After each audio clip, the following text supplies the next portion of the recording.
요새 너 조금 이상해졌어 자꾸만 시도돼.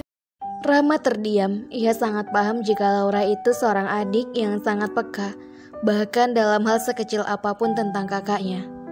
Ayo makan ayam ini abang, nanti dingin. Aku sengaja membawanya untuk makan bersamamu. Aku juga bawa jus tomat dan jus naga kesukaan abang. Sudah lama kita tidak minum dan makan bersama kan? Tidak, aku tidak mau minum jus. Aku ada janji bertemu seorang teman. Kapan kamu akan kembali ke rumah? Kamu kabur begitu saja setelah mendengar perjodohan yang sudah direncanakan sama papa jauh-jauh hari. Ah, ayolah bang. Gak mungkin aku akan meminumnya sendiri. Kau ini, semenjak di sini sudah tidak sayang lagi ya pada adik perempuanmu ini. Sangat miris. Aku taruhan sama papa karena aku tidak mau dijodohkan. Entahlah, kapan aku balik? Yang penting tidak lama lagi, ujar Laura sembari tersenyum manis. Laura membuka ayam dan benar yang sudah ia beli, lalu meletakkannya ke meja makan dan memakannya sendiri. Sementara Rahmat hanya menatapnya, sedikit gelisah. Pasalnya hari ini ia akan kedatangan seorang dan pasti sang adik akan sangat kepo. Laura masih asik dengan makanan di hadapannya, sampai-sampai ia mengangkat sebelah kakinya ke atas kursi. Turunkan kakimu, anak nakal, kau benar-benar tidak berubah, omel Rahmat. Laura tak menghiraukan kakaknya dan terus menikmati ayam di tangannya. Sayang, aku membawa ayam kesukaanmu, kau sudah makan? Bur. Laura menyemburkan jus di mulutnya yang akan ia tenggak. Ia terkejut melihat seseorang yang baru saja masuk dan memanggil kakaknya dengan sebutan sayang. Terlebih lagi Laura mengenal perempuan itu. Ameria, ucap Laura melongo. Dan disinilah mereka berakhir, di meja makan dengan saling bertatapan satu sama lain. Laura benar-benar tidak mengerti bagaimana bisa tiba-tiba sang kakak yang belum lama tinggal di Indonesia sudah memiliki seorang kekasih. Dan yang lebih menjengkelkannya, kenapa harus Ameria? Apa kalian bisa menjelaskannya? Kepalaku seakan mau pecah memikirkannya saja, keluh Laura. Kalian saling mengenal, tanya Rahmat. Tentu saja, bodoh. Ia adalah adik dari salah satu sahabat dekatnya Tuan Muda Alfredo. Dan kau Ameria, bukannya kau sangat mencintai Alfredo? Tadinya aku pikir begitu, tapi kemudian abangku menyadarkanku dan memberitahu bahwa sebenarnya Alfredo mencintai orang lain. Kau tahu cinta tidak bisa dipaksakan. Jadi aku merelakan kebahagiaan Alfredo dan mencari kebahagiaanku sendiri. Tapi kenapa harus kakakku? Protes Laura. Ameria hanya menggeleng. Satu lagi, Abang William juga mengatakan kalau perempuan yang Alfredo cintai itu adalah dirimu. Jadi aku tidak perlu khawatir kan?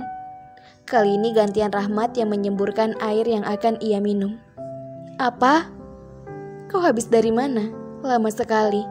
Cepat kita ke bandara sekarang. Laura diam dan mengangguk. Ia langsung menghidupkan mesin mobil dan menjalankannya dengan Alfredo yang berada di sebelahnya. Kau belum menjawab pertanyaanku, ucap Alfredo. Saya habis bertemu dengan Brandon tuan, bohong Laura. Alfredo menaikkan satu alisnya. Brandon kan tadi baru saja menemuiku. Siapa yang dia temui? Kenapa dia berbohong? Apa dia punya pacar lagi? Kita akan menjemput siapa tuan? Apa ibumu? Tanya Laura. Bukan, ini anak teman papiku yang akan dikenalkan denganku. Cit. Laura tiba-tiba menghentikan mobilnya, membuat Alfredo terkejut. Kau sudah gila, hah? Pekik Alfredo. Maaf, tuan. Tadi ada kucing, keluh Laura. Cih, gue ini sebenarnya pelayannya atau supirnya sih? Kenapa jadi dua profesi gini kerjaan gue? Sebel banget mood gue jadi hilang. Tapi, bodo amat lah, lagian gaji gue juga didouble. Keluhnya di dalam batinnya sembari melamun.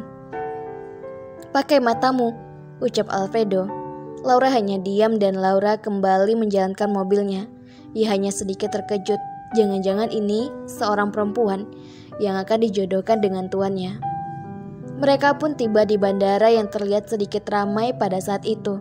Alfredo kemudian mengajak Laura masuk dan mereka duduk di ruang tunggu sesuai dengan arahan yang Tuan Alfredo katakan pada sang anak buahnya. Alfredo Sebastian Guzman? Baik Alfredo maupun Laura mendongak memandang seorang perempuan yang baru saja memanggil Alfredo. Laura menganga. Perempuan di hadapannya sangat cantik, dengan badan dan tinggi ideal, bak model, dan pakaian sedikit terbuka. Ya, karena ia kan dari luar negeri. Kau Alfredo kan? Aku Sania, yang diceritakan oleh papimu. Ucapnya mengulurkan tangannya pada Alfredo. Laura memperhatikan Alfredo yang tak menyambut uluran tangan perempuan cantik bernama Sania itu, tapi malah membawa muka dengan malas. Tunggu, Laura, aku lapar, ucap Alfredo. Biar saya bantu membawa tasmu, Nona, ucap Laura. Kau pelayan beruntung yang diceritakan oleh ayahnya Alfredo itu ya? Hati-hati dengan koperku, harganya lebih mahal dari gajimu. Alfredo menghentikan langkahnya dengan berbalik. Ia kemudian melepaskan tangan Laura dari koper Sania dan menarik tangan Laura. Kau bawa kopermu sendiri kalau takut dia merusaknya. Dan satu lagi, dia bukan cuma pelayanku, bodyguardku, dia juga supirku dan akan menjadi seseorang yang spesial untukku. Jadi jika kau macam-macam, aku akan menyuruhnya untuk menghajarmu, jelas Alfredo, membuat Laura tentu saja kebingungan. Ya, Alfredo tunggu, pekik Sania. Tinggal bersama kita. Maksudnya Taman Versailles, tanya Laura yang menemani Alfredo makan di sebuah restoran cepat saji. Sementara Sania sedang ke toilet untuk mengganti bajunya setelah mendapat protes keras oleh Alfredo saat di mobil. Papi yang meminta ia tinggal di Istana Versailles. Apa mereka kira Taman Versailles itu tempat penampungan orang? Ocehnya. Tapi Tuan, Nona itu sangat cantik, seperti model sungguhan. Aku belum pernah melihat perempuan secantik dia, ucap Laura. Lalu, kau pikir aku akan jatuh cinta pada wajahnya? Itu hanya topengnya saja, ucap Laura. Hanya topengnya saja? Maksudnya? Tanya Laura tak mengerti. Sania terlihat keluar dari toilet dan menghampiri mereka, lalu duduk di sebelah Alfredo, membuat Alfredo risih. Mungkin hanya awalnya yang seperti ini. Nanti pasti Tuan akan mencintainya juga, batin Laura yang menyaksikan mereka berdua. Ayo pulang Laura, aku mengantuk, perintah Alfredo. Alfredo, aku bahkan belum makan, ucap Sania. Kau bisa mencari makanan sendiri kan nanti? Kau tidak akan mati kelaparan di rumahku, merepotkan saja. Dan lagi, jangan pernah merintah-merintah Laura. Kalau ku dengar kau merintah-merintahnya, maka leher dan tubuh kau akan terpisah, ketus Alfredo. Malam harinya, Laura sedang berada di depan kolam ikan yang ada di halaman rumah Alfredo. Bagaimana jika nanti Tuan mencintainya? Lalu mereka menikah, apa Tuan akan memecat gue? Apa Tuan tidak membutuhkan gue lagi? Gue kan gak akan lama di sini, kenapa gue harus memikirkannya? Hal itu terus digumamkan Laura sendiri. Ia terus terpikir hal itu. Tiba-tiba saja setelah melihat Sania cantik dan pasti juga sangat kaya raya. Pasti Alfredo akan menyukainya. Saat memikirkan hal itu, tiba-tiba saja sepasang tangan melingkar di perutnya, membuatnya terkejut dan akan menarik tangan itu. Jangan lakukan itu. Tolong biarkan seperti ini sebentar saja. Tuan, Alfredo menyandarkan kepalanya di pundak Laura, membuat Laura bisa mendengar nafas sang tuan. Ada apa Tuan? Jangan seperti ini, bagaimana jika ada yang melihat? Ucap Laura. Entahlah, aku hanya takut kehilanganmu Laura. Laura membelalakkan matanya mendengar ucapan yang baru saja laki-laki itu katakan. Apa ini? Apa yang baru saja kulihat? Hubungan spesial antara majikan dan pelayan. Apalah itu, banyak sekali pekerjaannya. Cekrek. Kau dalam genggamanku Alfredo. Berjanjilah untuk tidak pernah meninggalkanku, apapun yang terjadi. Nona, Sania yang baru saja keluar dari kamar Alfredo dikejutkan dengan sapaan dari Dahlan. Maaf Nona, apa yang Anda lakukan di kamar Tuan Muda?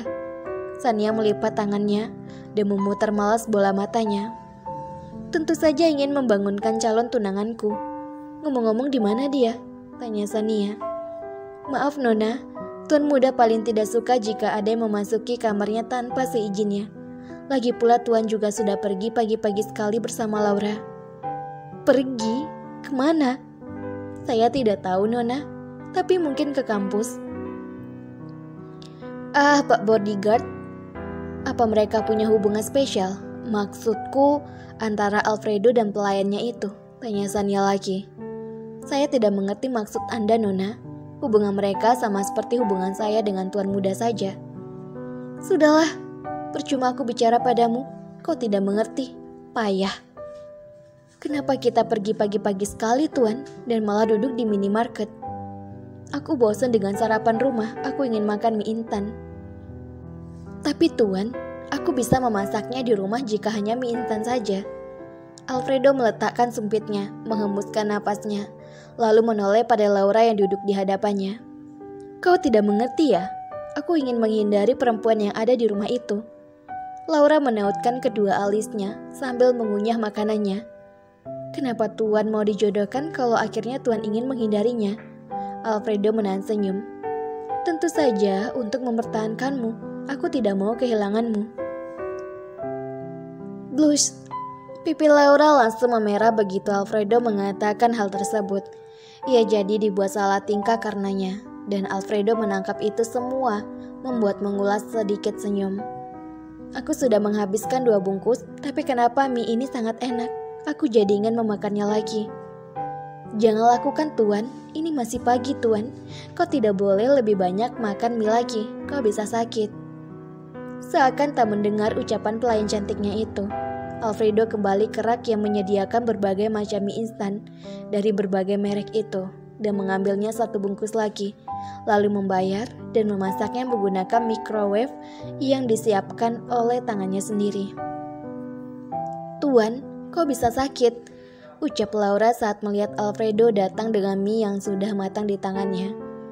Kau kan ada, jika aku sakit. Kau yang akan merawatku sampai aku sembuh. Lagi-lagi Laura dibuat tersipu oleh tuannya.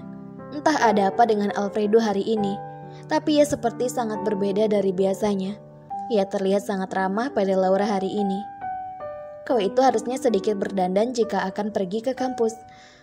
Ah tidak, jika kau memoles wajahmu, nanti banyak yang akan jatuh cinta padamu. Ada apa ini? Mengapa Alfredo terdengar sangat manis begini? Apa ini benar-benar tuan muda Alfredonya? Laura sama sekali tak menjawab.